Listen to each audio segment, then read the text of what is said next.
चलिए उसके गम से हम धीरे धीरे उभरे, आगे आए।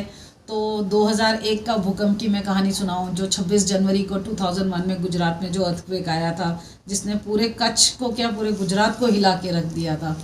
उस वक्त मेरी 2.5 महीने की प्रेगनेंसी थी और शिवांश मेरा बेटा।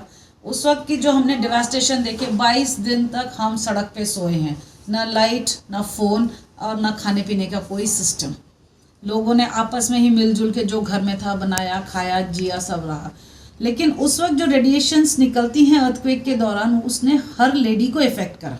और उस वक्त जितनी भी प्रेग्नेंट लेडीज़ थी या जितनी भी डिलीवरीज हुई आफ्टर अराउंड 26 जनवरी के बाद की, देवर 95% स्पेशली एबल्ड बच्चे पैदा हुए हैं उसमें। मैं डिसेबल्ड नहीं कहूँगी, स्पेशली एबल्ड बच्चे पैदा हुए हैं। उनमें से एक मेरा बेटा है। मैं उसका दुख सारा भूल गई कि मेरा बेटा is a hearing impaired child, कि सुन बोल नहीं सकता है।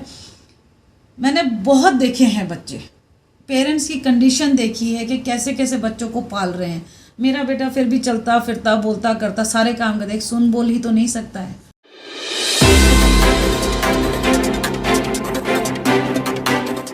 नमस्कार दगड़ियों, जैसा कि नवरात्र की पावन बेला चल रही है और इन दिनों इस पावन बेला में हम अपने नारी के शक्ति स्वरूप से मिला रहे हैं, जिन्होंने जीवन की कई सारी उलझनों को पार किया है, कई सारे संघर्ष से वो निखरी हैं।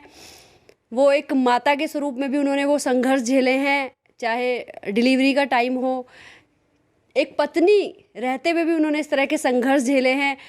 जितना कहा जाए उतना कम है। और अभी वो खुद जो है एक वेलनेस सेंटर चला रही हैं महिलाओं को फिट रखने के लिए। तो सबसे पहले तो उत्तराखंड की नौनी प्लेटफॉर्म पे आपका बहुत बहुत स्वागत है ma'am. Thank you Nalini, thank you so much and the pleasure is mine कि आपसे एक बार दोबारा मुलाकात हो रही है, 14 साल बाद सही, लेकिन डेफिनेटली दोबारा मुलाकात हो रही है। Thank you so much.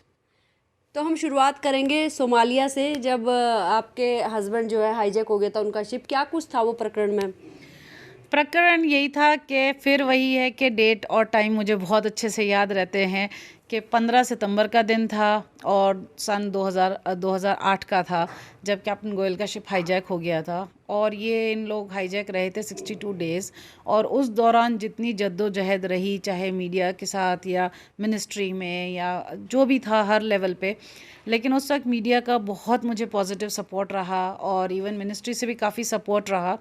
और हाँ, 62 दिन बाद कैप्टन गोयल और उनकी क्रू मेंबर्स सब सही सलामत वापस लौट आए थे।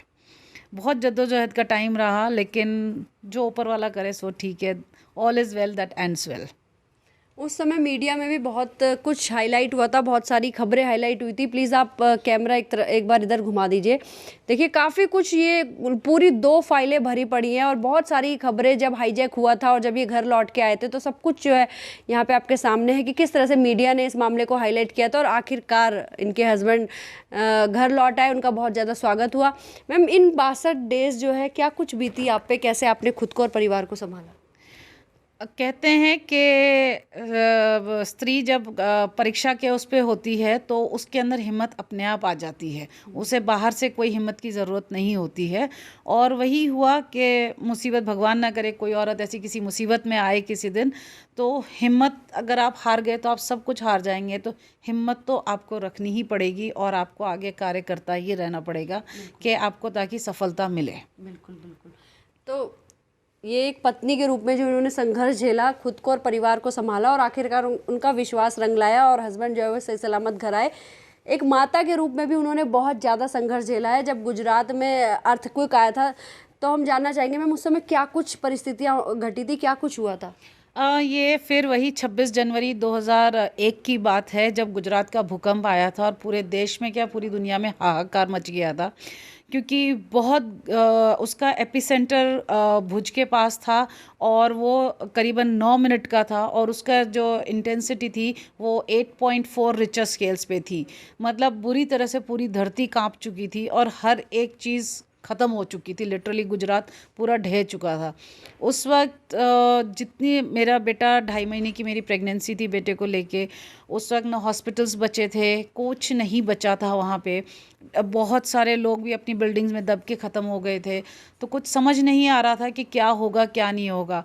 अर्थक्वेक के बाद टेलीफोन कनेक्शंस ख़त्म हो गए थे, इलेक्ट्रिसिटी भी नहीं थी, खाने पीने का तो कोई सिस्टम ही नहीं रह गया था। 22 दिन गिन के हम पूरे रोड पे सोए हैं, वहीं आपस में लोगों ने मिल के खाना बनाया, खाया, सब करा है। लेकिन उस 22 दिनों का इफ़ेक्ट इतना सब पे हुआ कि जितनी भी उस वक्त प्रेग्नेंट लेडीज़ थी या डिलीवरीज हुई थी, सब में हर बच्चा स्पेशली एबल्ड अपने आप में रहा है। मेरे पर ऊपर वाले का करम रहा है कि मेरा बेटा सिर्फ सुन बोल नहीं सकता है, बाकी he is a normal child. आज वो होटल मैनेजमेंट का कोर्स भी कर रहा है, अच्छा खासा पढ़ रहा है। लेकिन मैं जब अपनी कुछ फ्रेंड्स के बच्चों को जाकर देखती हूँ तो दिल वाकई दहल जाता है कि भूकंप ने वाकई सबको दहला दिया था। बेटा सुन बोल नहीं सकता है लेकिन नॉर्मल तरीके से स्कूल में पढ़ाई करी, वो एक माता का संघर्ष ही है। उन्होंने बच्चे को इस लायक बना दिया, चाहे उसे जो भी चीज़ें यूज़ कराई, चिप या कुछ, लेकिन बच्चा जो है आज पूरा सबकी बातें समझता है और नॉर्मल स्कूल में ही पढ़ता है। हालांकि जैसा कि उन्होंने बताया कि जब वो अपनी फ्रेंड्स के बच्चों को देखती हैं तो उन्हें लगता है कि उनका बच्चा फिर भी बहुत उनसे सही है, तो ये एक सकारात्मक सोच ही है उनकी। यही इन बातों को विराम नहीं लगता है, बल्कि और भी बहुत सारे उनके अनुभव है। मैम, क्या हुआ था जब आप फ्लाइट में थी और आपके बगल में एक डिलीवरी हो गई थी? वो तो हर लड़की के लिए एक ऐसा एक्सपीरियंस है कि जो भगवान ना करे दे, क्योंकि एक फ़्लाइट में जब मैं शिप से साइन ऑफ करके 7 मंथ की प्रेगनेंसी से मैं हांगकांग से साइन ऑफ करके घर वापस दिल्ली आ रही थी, मेरे साथ एक और को पैसेंजर थी, वो भी 7 मंथ्स प्रेग्नेंट थी, और उनकी बल्कि ऑन बोर्ड फ्लाइट डिलीवरी हो गई। और उनका जो मैंने संघर्ष एक लेडी का देखा उस वक्त, उससे मेरा दिल दहल गया था। और उस चीज़ को मैं संभाल नहीं पाई क्योंकि अकेली मैं फ्लाई कर रही थी और फर्स्ट टाइम प्रेग्नेंट थी, तो ये सब देख के दिल वाकई दहल गया था। देहरादून आते ही 20-25 दिन के अंदर मेरी भी डिलीवरी हो गई थी, कि चाहे मेरी बेटी 8 मंथ्स की थी, आज नॉर्मल है, सब कुछ अच्छा है ऊपर वाले की। लेकिन उस वक्त का जो एक्सपीरियंस है वो इतना दहला दिया था मुझे कि आज भी मैं अगर उस चीज़ को सोचती हूँ तो मेरे रोंगटे खड़े हो जाते हैं। तो it's a bad experience of life, but ज़िंदगी ने बहुत कुछ सिखाया है कि हर चीज़ को कैसे पॉजिटिवली लेके आगे चलना है। हर चीज़ ने मुझे ये सिखाया है। अनुभव पे अनुभव। फ्लाइट में बगल में सेम मंथ की लेडी की अगर डिलीवरी हो जाए, ऐसे हालात हो तो सोचो आप पे क्या बीतेगी। उनसे भी वो पार निकले। और आपने अभी एक घटनाक्रम और बताया था, उसके बारे में भी बताइए। ये 98 की बात है, 9 जून 98 की। कहते हैं रेगिस्तान में लोग प्यास से मर जाते हैं जिनको पानी नहीं मिलता, लेकिन कच्छ का रेगिस्तान एक ऐसा है कि 9 जून 1998 में वहाँ एक साइक्लोन आया कांडला सी में, और वो आधे से ज़्यादा आबादी ले डूबा और लोग वहाँ पे पानी में लिटरली डूब के मर गए। ऐसे डूब के मरे, इतना भयंकर तूफान आया था कि लोगों के कपड़े नहीं बचे शरीर पे, कि हवा की ज़ोर की वजह से कपड़े तक फट गए लोगों के, और लोगों को कफन तक नहीं नसीब हुआ कि उनको कोई एक इज़्ज़त से उनको अलविदा कोई कह दे। फिर वही है कि वहीं इंसानियत काम आती है, या इंसानियत जागती है इंसान की।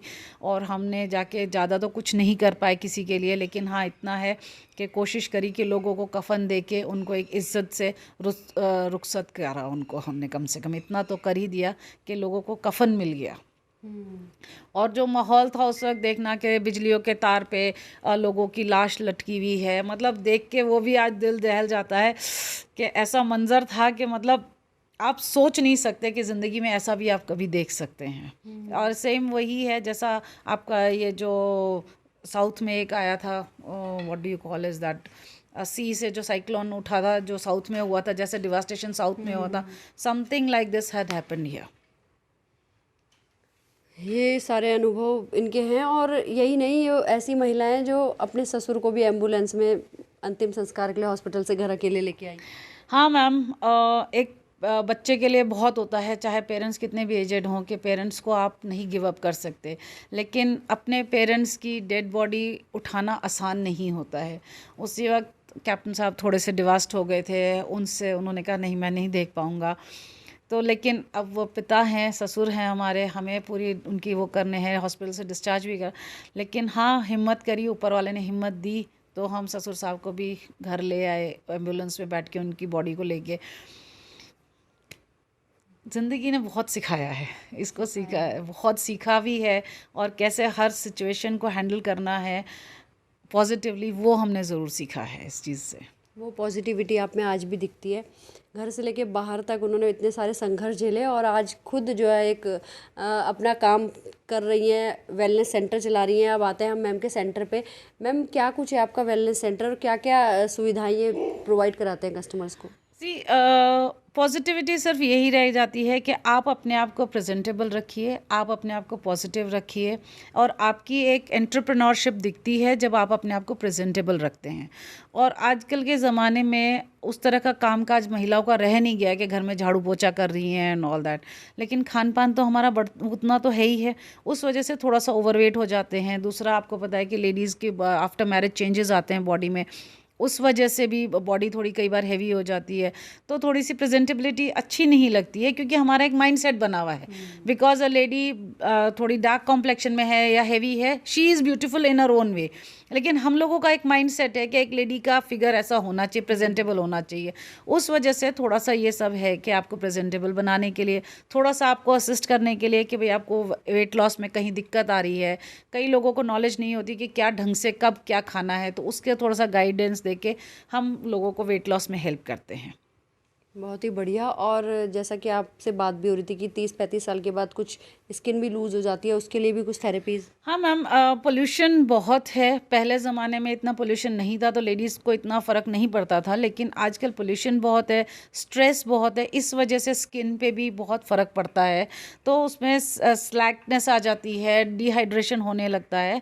So this is one therapy of radio frequency की थेरेपी है, हाइफो जिसको बोलते हैं।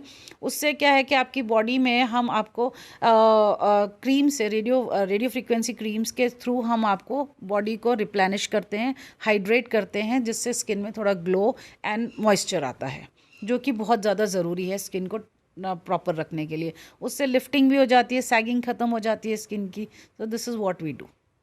थेरेपी की आगे की जानकारी तो हम थेरेपिस्ट से जानेंगे। मैम, एक शौक आपका और है पेड़ पौधे, पर्यावरण से प्यार, तो क्या कुछ करती हैं आप उसके लिए और क्या कुछ आपने किया हुआ है? प्लांट्स, मैं बचपन से मुझे पौधे का इकट्ठे करने का, लगाने का बहुत शौक़ रहा है, क्योंकि मैं गुजरात से हूँ, कच्छ से हूँ, तो वहाँ का वेदर परमिट नहीं करता है कि आप इस तरह के फुलवारी वहाँ कर सकें। वहाँ कैक्टस ही हम ग्रो कर पाते हैं, तो हमने कैक्टस ग्रो करके अपनी वो रखी। लेकिन जब शादी करके देहरादून आए तो यहाँ का वेदर देखा, यहाँ लोगों के घर के बगीचे देखे, तो मन हुआ चलो हम भी थोड़ी मेहनत करके थोड़ा बाग बगीचा अपना संवारें, और हमने ये किया। यहाँ अवेलेबिलिटी भी आसान है, वेदर भी बहुत आपके साथ कोऑपरेट करता है, पानी भी है यहाँ पे, तो हर चीज़ फैसिलिटेट करती है आपको यहाँ पे फॉर नेचर डेवलपमेंट के लिए।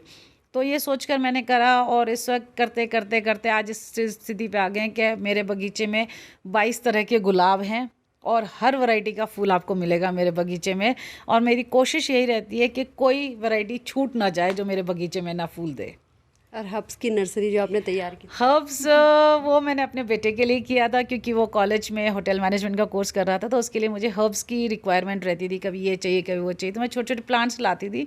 लेकिन वो फिर इतने अबैंडेंस में हो गए कि मेरी इतनी रिक्वायरमेंट नहीं रही, तो मैंने सब कॉलेज में दे दिए प्रोफेसर्स को, ताकि वहाँ जो बच्चे होटल मैनेजमेंट का कोर्स कर रहे हैं वो देख सकें किस तरह से हर्ब ग्रो होता है, और किस तरह से हम उसको ड्राई करके यूज़ कर सकते हैं, और किस तरह से फ्रेश यूज़ कर सकते हैं। तो वो बच्चों के भी काम आते हैं, तो मुझे उसमें काफ़ी खुशी मिलती है। I am happy with that. संघर्षों से आप निखरी हैं, एक महिला हैं, तो उत्तराखंड की नौनी प्लेटफॉर्म के माध्यम से क्या कुछ मैसेज देंगी खास करके महिलाओं को?